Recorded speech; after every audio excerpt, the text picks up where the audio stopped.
เบิ่งอากาศมื้อนี้นะครึ้มฟ้าครึ้มฝนอยู่ทุกคนส่วนตอกละแมนมาบ้านพ่อเฒ่าแม่เฒ่าตามเคยเนาะเพราะว่านัดนำแม่เฒ่าไว้ว่ามื้อนี้เฮ็ดยอจืดกินบ่แล้วใดๆก็คือบ้านแม่เฒ่าทาสีก็ยังบ่ทันแล้วเทื่อสาเหตุที่ทาสีใหม่ก็คือสีเก่ามัน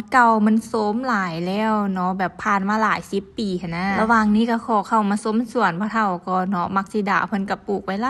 ายตะกี้เคยลงมักสิดาไปเนาะหลายคนก็ถามซื้อแต่ว่าตอนนั้นบ่ได้ขายแต่ว่าเดี๋ยวนี้นะพ่อเฒ่าปลูกไว้เต็มเลยทั้งหน้าแล้วก็ทั้งหลังแต่ละต้นก็คือเป็นหลายแหงเนาะมักม่วงก็คือหลายคือกันและนี้นะมักเพชรนี่นะกระดกแท้ดกว่าทุกคนเห็นและคิดฮอดตอนแม่เฒ่าขายข้าวซอยมักมี FC หลายคนถามมาตลอดเนาะว่าสวนอยู่แถวใดที่จริงสวนก็อยู่บ้านพ่อเฒ่าเลยเนาะอยู่หลังบ้านนี่แหละอันนี้มักฮุงเนาะพ่อเฒ่าปลูกใส่แบบนี้คือปลูกลงดินแล้วมันตายตลอดนะบ่ฮู้ว่าเป็นย้อนดินอยู่บ้านบ่หรือว่ามันไผมีวิธีแนะนำบอกได้เด้อหลังจากนั้นต้องก็มาเขี่ยมเครื่องต่างๆเพื่อว่าจะเฮ็ดโยจืดนั่นแหละมาปอกแครอทซอยแครอทแบ่งกับแม่เฒ่าเฮ็ดคนละหน้าที่เนาะมันจังได้แล้วไวๆเฮ็ดอาหารประเภทนี้หั่นนะต้องจะมักมาเฮ็ดอยู่บ้านแม่เฒ่าแม่นบ่ที่จริงอยู่บ้านตัวเองนะเฮ็ดผู้เดียวแล้วรู้สึกว่ามันบ่คักปานใดเนาะคันสิกินผู้เดียวก็รู้สึกว่ามันบ่แซ่บตอกก็เลยจะมักสวนแม่เฒ่าเฮ็ดกินเนาะเฮ็ดนั่นเฮ็ดนี่กินน้ำกันนะอีกอย่างนึงตอกก็บ่ได้มีเวียกประจำแล้วทุกคนส่วนหลายก็ค่อนข้างอิสระอันแหละทุกคนเฮ็ดเวียกอยู่ไสก็ได้ก็เลยจะเห็นตอกมักมาอยู่น้ำพ่อแม่เฮ็ดโย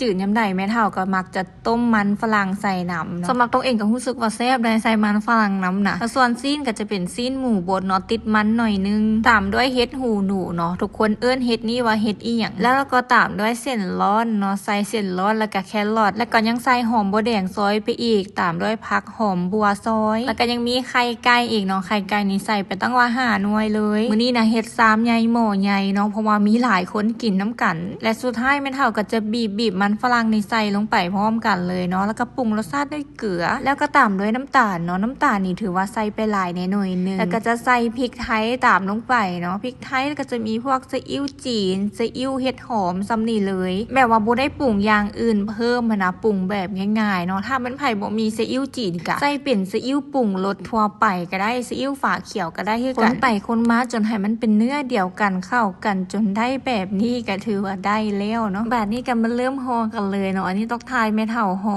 ก่อนที่จริงก็ดนๆจังได้เฮ็ดกินเองเทื่อนึงเนาะก็จะห่อออกมาหน้าตาประมาณนี้แผ่นห่อยอจืดตัวนี้ก็จะเป็นแผ่นห่อแบบเวียดนามหั่นนะส่วนตอกว่าจะเฮ็ดพันยอสดกินก็บ่ได้เฮ็ดกินยากเทื่อเนาะจนมาฮอดมื้อนี้ก็ยังเฮ็ดยอจืดกินคือเก่าเพราะแต่ว่าห่อได้แบบนี้แล้วก็จะเอาไปทอดก่อนแม่เฒ่าก็จะมาเกี่ยมน้ำมันก่อนเนาะมื้อนี้ก็ทอดอยู่เตาถ่านนี่แหละหลังจากที่ว่าน้ำมันร้อนได้ทีแล้วก็เอายอจืดลงไปทอดเลยรู้สึกว่าตอนทอดทำอิฐน้ำไฟมันอยากแห้งโพดตอนที่เอาลงไปทอดทำอิฐก็จะบ่ได้ค้นก่อนเนาะให้มันเสร็จโตก่อนอันนี้คือส่วนที่ว่าทอดแล้วส่วนนึงแต่ต้องขนาดก็แวะมารับเจนนิเฟอร์ยุงเฮียนก่อนเนาะเพราะว่าเฮ็ดยอจืดเฮ็ดไปเฮ็ดมาแล้วฮอดโมงไปรับเจนนิเฟอร์หลังจากที่กลับมาฮอดเฮือนพ่อเฒ่าแม่เฒ่าเนาะกลับมาช่วยทอดนี่แหละต้องก็กินไปพร้อมแล้วก็ทอดไปพร้อมทอดยอจืดเนาะบ่ต้องย่านมันกระดกกระเด็นเลยเนาะคือแบบบ่กระเด็นบ่หยังเลยนะทุกคนน้ำมันบ่ฟงอีกทอดไปทอดมาน้ำมันก็สีดำแน่เนาะทุกคนส่วนว่าน้ำแจ่วขนาดก็จะเป็นเขียวน้ำตาลให้มันสีแดงๆแบบนี้แล้วก็ปรุงรสด้วยน้ำปลา